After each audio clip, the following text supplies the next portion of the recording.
एक बात याद रखिएगा, परिस्थिति जब प्रतिकूल होती है ना जीवन में, उस समय आपका निर्णय कैसा होता है उससे ठाकुर जी प्रसन्न होते हैं।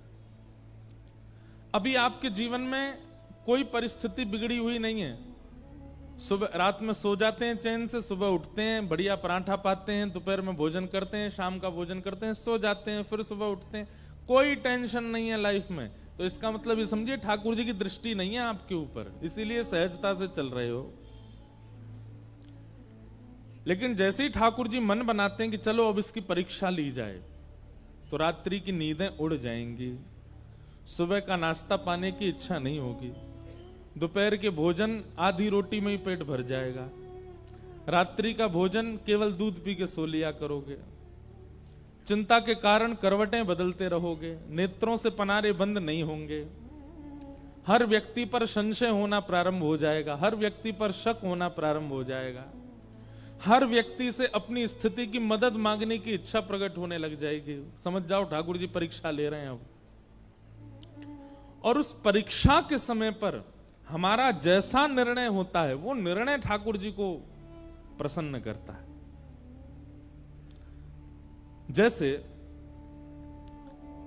छोटा सा बालक जैसे धीरे धीरे वो बड़ा होता है, तो मां उसको घर में पढ़ाती है, ऐसे 1 लिखते हैं, ऐसे 2 लिखते हैं, ऐसे 3 लिखते हैं, उसकी ऐसी कॉपीज भी ऐसी होती हैं 3 लाइंस वाली, उस पर ऐसे 3 बनाना है, ऐसे 2 बनाना है। अब बच्चा जब तक माँ बना रही है तब तक तो बहुत खुश होता है, अचानक से माँ कहती है बेटा ले अब तू बना, तो फिर वो माँ को देखते रोता है, मुझसे तो बन ही नहीं रहा, और 2 को उल्टा 2 बना देता है, 3 को उल्टा बना देता है।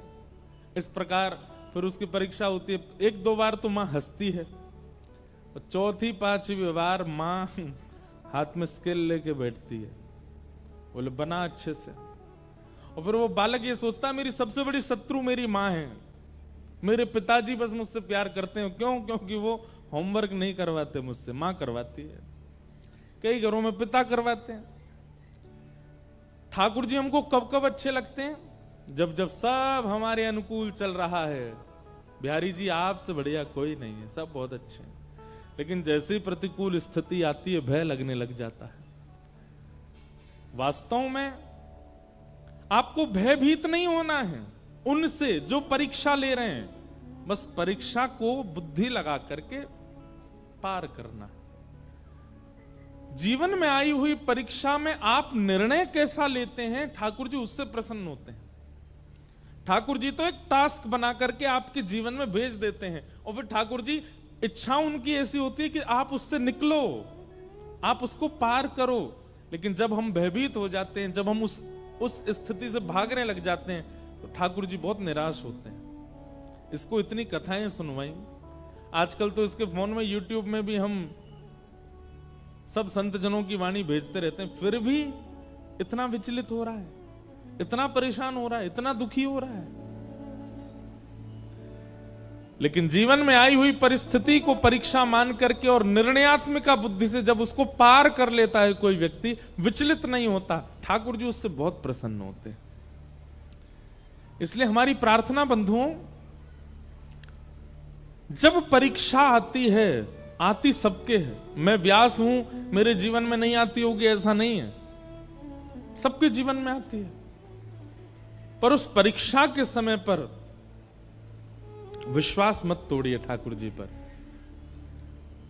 आप लोग, मुझे पता है कई लोगों की ऐसी ऐसी परिस्थिति होती है, कभी कभी एकांत में जब मैं सुनता हूं तो मैं खुद सोच में पड़ जाता हूं कि इस परिस्थिति से कैसे निकलेगा। लेकिन संसार में एक भी परिस्थिति ऐसी नहीं है जिससे एग्जिट पॉइंट ठाकुर जी ने ना बनाया हो, सबका है।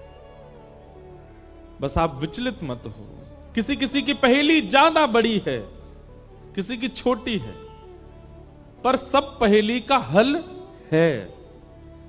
इसलिए विचलित मत होइए, बहुत शांत हृदय से, शांत बुद्धि से अपने निर्णय लीजिए और निकल पड़िए आगे।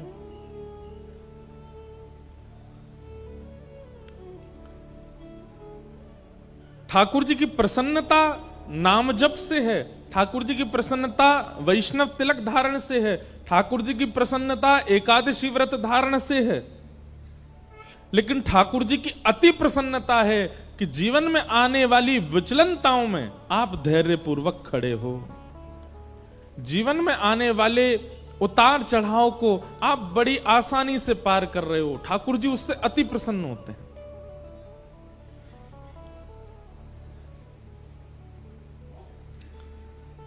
द्रौपदी और पांडवों के प्रति जो ठाकुर जी का प्रेम है ना, वो इसीलिए है क्योंकि इतनी परिस्थितियां आई और पांडव टूटे नहीं, द्रौपदी टूटी नहीं। आज तो परीक्षा की पराकाष्ठा हो गई। बालक कितना प्रिय होता है मां को। बालक कभी अगर ऊधम मचाता है तो मां सबको डांट देती है, बोले इसको कुछ मत कहो, ये ऊधम करे मुझे बताओ, मैं इसको मारूं डांटू कुछ भी, और कोई इसको छुएगा नहीं।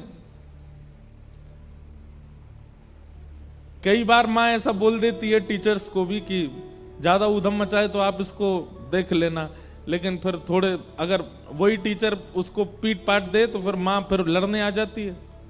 बोले आपने इसको क्यों मारा? बोले इसने होमवर्क नहीं किया। तो बोले आप मुझे बताओ, आप क्यों मार रहे हो? मां कभी नहीं देख सकती कि उसके पुत्र को उसके अलावा कोई और डांटे। पर यहां द्रौपदी के 5 बालक मार दिए गए और वो हत्यारा सामने खड़ा है और द्रौपदी कहती है इसको मुक्त कर दो। कल हमने इसी विषय पर बृहद चर्चा की थी। 5 बातें कहीं, धर्मम न्यायम शकरुणम निर्वलीकम समम महत। द्रौपदी की बात में धर्म है, न्याय है, करुणा है, समता है। ठाकुर जी उससे प्रसन्न हो गए और भगवान ने अपना नाम द्रौपदी को प्रदान किया। अश्वत्थामा पकड़ा हुआ था। अर्जुन बोले अब क्या करें? तो आधी दाढ़ी मूंछ और शिखा छेदन करके उसको सभा से निष्कासित कर दिया। भगवान बोले भैया अब तुम्हारा सब सुलह हो गया है, महाभारत युद्ध तुम लोग जीत गए हो, अब हस्तिनापुर की गद्दी पर बैठो, आनंद करो। अब मुझे आज्ञा दो, बहुत दिन हो गए हैं मैं द्वारिका से बाहर हूं, अब मैं वापस द्वारिका जा रहा हूं। ठाकुर जी जैसे ही रथ में आरूढ़ होकर के द्वारिका को प्रस्थान करने लगे, इतने में ही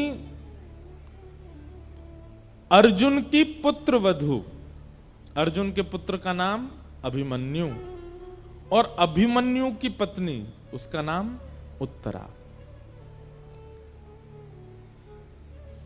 उत्तरा भगवान की ओर दौड़ी दौड़ी चली आ रही है और दोनों भुजाएं उठा करके ठाकुर जी से क्षमा याचना करती हुई रक्षा की कामना कर रही है।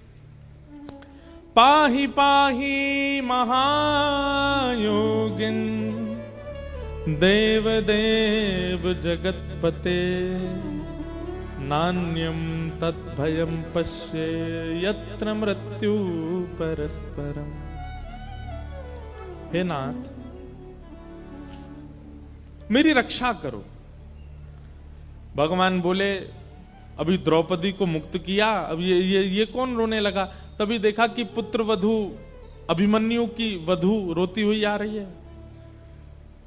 भगवान ने तुरंत कहा उत्तरा क्या बात है, क्यों रो रही हो? बोले देखिए ना, जिस अश्वत्थामा को अभी सभा में अपमानित करके बाहर निकाल दिया, उसी ने ब्रह्मास्त्र छोड़ दिया है मेरे गर्भ के बालक को मारने के लिए। भगवान ने जैसे ही ब्रह्मास्त्र को देखा तो अंगुष्ठ मात्र एक और रूप धारण किया। एक रूप से तो सामने खड़े हैं और एक रूप से अंगुष्ठ मात्र रूप धारण करके गर्भ में प्रवेश किया और भगवान की गदा का नाम है चक्रा। क्या नाम है? ठाकुर जी की गदा का नाम है चक्रा। अपनी चक्रा नाम की गदा को ठाकुर जी ने द्रुत गति से घुमाया और गर्भ के उस बालक की रक्षा हुई। बहुत सावधानी से सुनिए सब लोग। भगवान ने उस गर्भ के बालक की रक्षा की।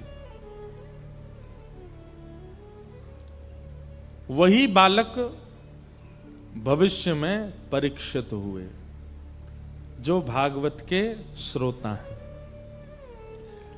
हमारे पूज्य पिताजी महाराज के गुरुदेव अनंत श्री विभूषित श्री रामानुज प्रपन्नाचार्य गुरुजी महाराज, मेरे दादा गुरुदेव,